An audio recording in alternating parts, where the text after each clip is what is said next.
गिरिडीह में वज्रपात से किशोरी की मौत। गिरिडीह के बेरिया ठाकुर टोला में आम तोड़कर लौट रही 16 वर्षीय रजिया खातून की वज्रपात से मौत हो गई। घटना में 2 अन्य लोग घायल हुए हैं, जिन्हें निजी स्तर पर इलाज दिलाया गया। यह हादसा देवरी प्रखंड के शाम के समय हुआ। स्थानीय पंचायत समिति सदस्य मौके पर पहुंचे। गंभीर मौसम में सावधानी बरतने की आवश्यकता फिर उजागर हुई। जामताड़ा में साइबर अपराधी मुख्तार अंसारी गिरफ्तार। कर्माटांड के मोहाली डीह गांव से हिस्ट्री शीटर मुख्तार अंसारी को पुलिस ने पकड़ा। उसके पास से 16.58 लाख रुपए नकद, 6 मोबाइल, 5 सिम कार्ड बरामद हुए। वह फर्जी कॉल्स के जरिए लोगों को ठगता था। मुख्तार पहले भी जेल जा चुका है। पश्चिम बंगाल, बिहार, असम व महाराष्ट्र के लोग थे उसके निशाने पर। पाकुड़ में रेलवे केबल चोरी का खुलासा। तिलीभीटा स्टेशन के पास कबाड़ दुकान में चोरी के रेलवे तार मिले। आरपीएफ और सीआईबी की संयुक्त टीम ने छापा मारा। दुकानदार मकबूल शेख हिरासत में लिया गया। मौके से युवक फरार हो गया। केबल बोरियों में भरे हुए मिले। मामले की जांच जारी है। गुमला में गैस लीक से झुलसे दंपति की मौत। गोरी और रंथु उर्राव की मौत गैस सिलेंडर लीक से लगी आग में हुई। घटना रसोई में खाना बनाते समय हुई। स्थानीय लोगों की मदद से अस्पताल पहुंचाया गया।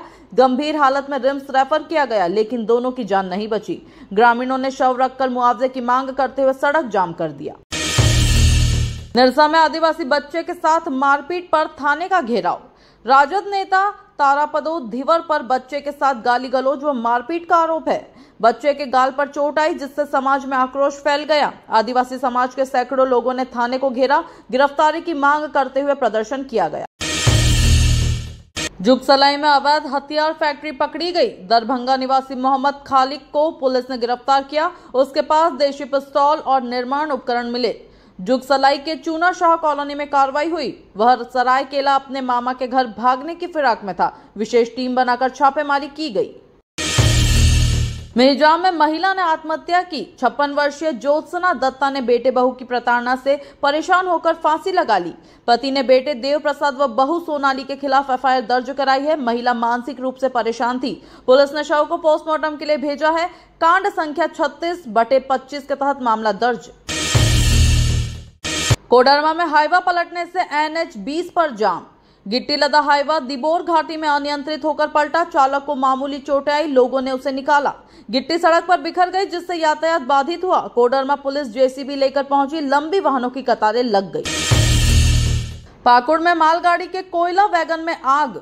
पाकुड़ स्टेशन के यार्ड में खड़ी मालगाड़ी में आग लग गई। स्थानीय लोगों ने धुआं देखा और सूचना दी। दमकल विभाग ने समय पर आग पर काबू पाया। आग गर्मी के कारण कोयले में स्वतः स्फोट से मानी जा रही है। कोई हताहत नहीं। हजारीबाग में स्कूली बच्चों से भरी गाड़ी तालाब में गिरी। 17 बच्चों को लेकर जा रही गाड़ी अनियंत्रित होकर तालाब में पलट गई। 15 बच्चे घायल, 4 की हालत नाजुक है। ड्राइवर नशे में था, यह बात सामने आई है। स्थानीय लोगों ने बचाव कार्य में मदद की। घायल बच्चों को इलाज के लिए मेडिकल कॉलेज में भेजा गया। लातेहार में पुलिस जवान के बेटे की डूबने से मौत। 15 वर्षीय शिवम कुमार दोस्तों के साथ डैम में नहाने गया था। पानी में उतरते ही डूब गया, बाहर नहीं निकल पाया। स्थानीय निवासी ने डुबकी लगाकर शव बाहर निकाला। शिवम पुलिस जवान का बेटा था। मामले में चंदवा थाना पुलिस जांच कर रही है। वाराणसी से नक्सली कमांडर गिरफ्तार। पलामू के टीएसपीसी संगठन का सब जोनल कमांडर गौतम यादव गिरफ्तार। वह नाम बदलकर वाराणसी में इलाज करवा रहा था। 17 मई को मुठभेड़ में घायल हुआ था। उस पर 10 लाख का इनाम घोषित था। पुलिस की सघन कार्रवाई से नक्सली नेटवर्क का बड़ा प्रहार। देवघर एयरपोर्ट से दिल्ली की उड़ान फिर से शुरू।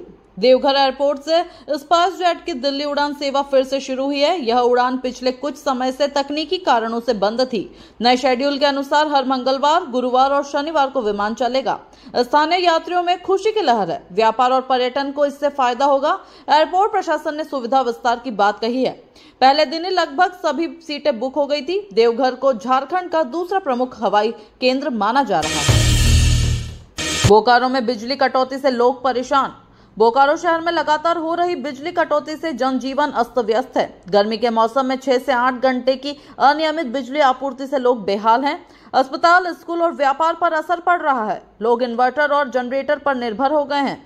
बिजली विभाग ने पुराने ट्रांसफार्मर और ओवरलोडिंग को वजह बताया। जनता ने विभाग के खिलाफ प्रदर्शन की चेतावनी दी है।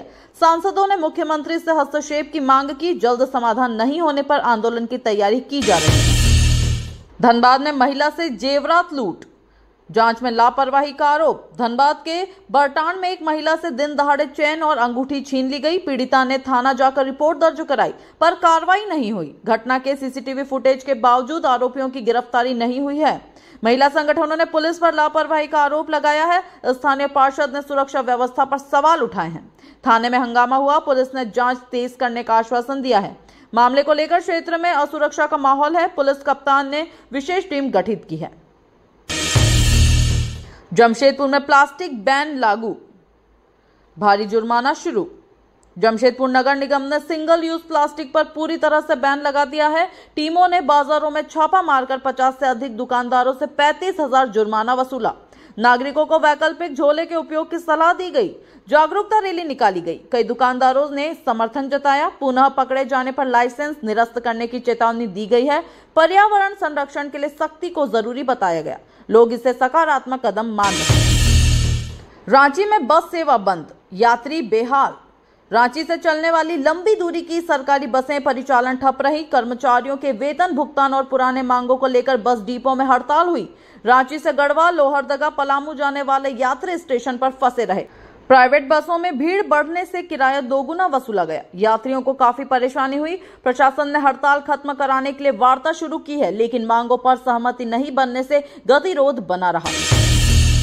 साहिबगंज में गंगा नदी में डूबने से युवक की मौत। बरहेट थाना क्षेत्र के रहने वाले युवक की गंगा नदी में डूबने से मौत हो गई। वह दोस्तों के साथ स्नान करने गया था। तेज बहाव में बह गया। गोताखोरों ने शव बरामद किया। परिजनों का रो रो कर बुरा हाल है। मृतक की उम्र 19 वर्ष बताई जा रही है। स्थानीय पुलिस ने पंचनामा कर पोस्टमार्टम कराया है। प्रशासन ने आर्थिक सहायता देने का आश्वासन दिया है। ग्रामीणों ने नदी किनारे सुरक्षा व्यवस्था की मांग की है। खूंटी में ईसाई मिशनरी स्कूल में छात्र से मारपीट। खूंटी के एक मिशनरी स्कूल में शिक्षक द्वारा छात्र की पिटाई का मामला सामने आया है। बच्चे को अस्पताल में भर्ती कराना पड़ा। परिजनों ने विद्यालय प्रबंधन पर लापरवाही का आरोप लगाया है। शिक्षा विभाग ने जांच के आदेश दिए हैं। स्कूल में तनाव का माहौल बना हुआ है।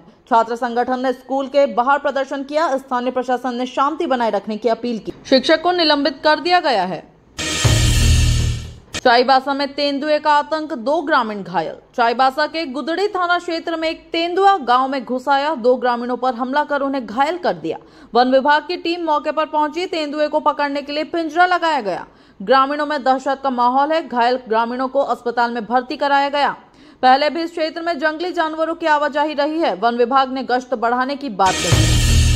कोल्हान यूनिवर्सिटी में परीक्षा फॉर्म भरने की अंतिम तारीख बढ़ी। कोल्हान विश्वविद्यालय ने स्नातक सेमेस्टर परीक्षाओं के लिए फॉर्म भरने की अंतिम तिथि बढ़ा दी है। अब छात्र 25 मई तक बिना विलंब शुल्क के फॉर्म भर सकते हैं। छात्रों की मांग पर यह निर्णय लिया गया। तकनीकी समस्याओं के कारण कई छात्र फॉर्म नहीं भर सके थे। यूनिवर्सिटी पोर्टल को अपग्रेड किया गया है। छात्रों में राहत की भावना है। नई तिथि की जानकारी वेबसाइट और नोटिस बोर्ड पर जारी की गई। परीक्षा कार्यक्रम में कोई बदलाव नहीं किया गया है। हजारीबाग के अस्पताल में डॉक्टरों की हड़ताल। सदर अस्पताल हजारीबाग में डॉक्टरों ने देर रात हड़ताल शुरू कर दी। एक साथी डॉक्टर के साथ मरीज के परिजन द्वारा की गई बदसलूकी के विरोध में हड़ताल हुई है। इमरजेंसी सेवा छोड़कर अन्य सभी सेवाएं ठप रही। मरीजों को निजी अस्पतालों का रुख करना पड़ा। प्रशासन ने दोषियों पर कार्रवाई का भरोसा दिलाया है। डॉक्टरों की मांगे मानी गई। फिर सेवाएं बहाल हुई। अस्पताल प्रबंधन को सुरक्षा व्यवस्था पर निर्देश दिए गए। लोहरदगा में बारिश से फसल बर्बाद, किसान परेशान। तेज बारिश और ओलावृष्टि से लोहरदगा जिले में सब्जी और दलहनी फसल को भारी नुकसान हुआ है। किसान खेतों में फसल सड़ने से परेशान है। प्रशासन ने नुकसान का सर्वेक्षण शुरू किया है। आपदा राहत राशि देने की मांग हो रही है। सब्जियों की कीमतों में उछाल दर्ज किया गया है। कृषि विभाग की टीम गांव-गांव जाकर जानकारी ले रही है। किसान मुआवजे की मांग को लेकर प्रखंड कार्यालय पहुंचे हैं। विधायक ने मुख्यमंत्री से विशेष सहायता पैकेज की मांग की है। गढ़वा में अवैध बालू खनन पर छापेमारी, 6 ट्रैक्टर जब्त। गढ़वा के रमकंडा में प्रशासन ने अवैध बालू खनन के खिलाफ अभियान चलाया। छापेमारी में 6 ट्रैक्टर जब्त किए गए जो बिना परमिट नदी से बालू ला रहे थे। ड्राइवरों को हिरासत में लिया गया है। खनन माफिया पर नजर रखने के निर्देश दिए गए हैं। जिला प्रशासन ने लगातार अभियान चलाने की बात कही है। इससे सरकारी राजस्व को नुकसान हो रहा था। ग्रामीणों ने प्रशासन को सहयोग दिया। इलाके में खनन माफियाओं की पहचान की जा रही है। गोड्डा में रेल परियोजना को लेकर भूमि अधिग्रहण तेज। गोड्डा में रेलवे की नई लाइन बिछाने को लेकर भूमि अधिग्रहण की प्रक्रिया तेज हो गई है। किसानों की सहमति के बाद मुआवजा वितरण शुरू किया गया। लगभग 300 परिवारों को अधिसूचना भेजी गई है। परियोजना से कोल परिवहन सुगम होगा। स्थानीय लोग रोजगार की उम्मीद कर रहे हैं। विरोध करने वाले कुछ ग्रामीणों से बातचीत की जा रही है। डीसी ने पारदर्शिता के साथ प्रक्रिया का आश्वासन दिया है। रेलवे विभाग ने काम को समय पर पूरा करने का लक्ष्य तय किया है।